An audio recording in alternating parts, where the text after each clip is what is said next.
мобілізувати додатково 3 мільйони солдатів і додати до свого озброєння ще 4 тисячі танків. І хто знає, чи зупиниться російська агресія на Україні? Чи може становити Росія небезпеку для Європи? Я переконаний, що у довгостроковій перспективі, зрештою, на нашому континенті запанує мир, коли Росія стане мирною. Але та ситуація, яку я вам зараз описую, є небезпечною. І я говорю... Короче, я говорю, вот если это вот эта вся тема правда, неправда, мы не знаем, но суть украинцам еще раз обращаюсь.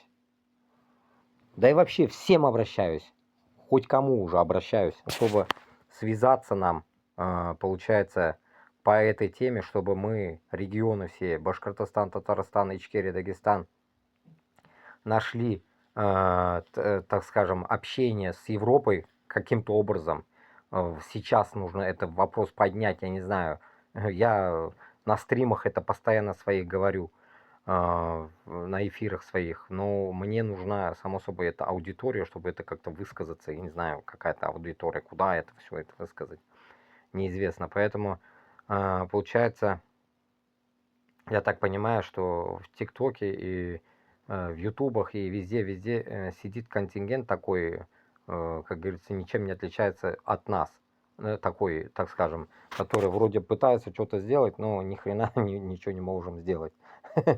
Вот так, я так понимаю. Тут только вот эти вот всякие балаболы там разговаривают, там Фейгины, там другие всякие там Габбасовы о чем-то говорят громко на своих эфирах, а результат ноль.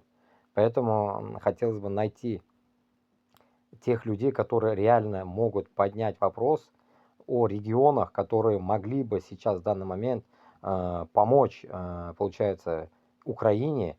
Тем самым, как говорится, Европа могла бы поддержать нас, и мы тоже бы в этот момент пошли бы, как говорится, уничтожать Москву. Уничтожив Москву, все бы приобрели бы независимость. А так сейчас Украина сама бьется, и тут еще трамплин кидает их, и в итоге вот Европа пытается проснуться. Но лучше поздно, чем никогда, поэтому хотелось бы побыстрее найти кого-нибудь, которые реально услышат нас из регионов. Вот я из Башкортостана, я говорю за Башкортостан, что мы против Москвы. Вот и все. Мы готовы уничтожить Москву, чтобы приобрести свои земли, так скажем, вернуть свою независимость, вернуть в конце концов.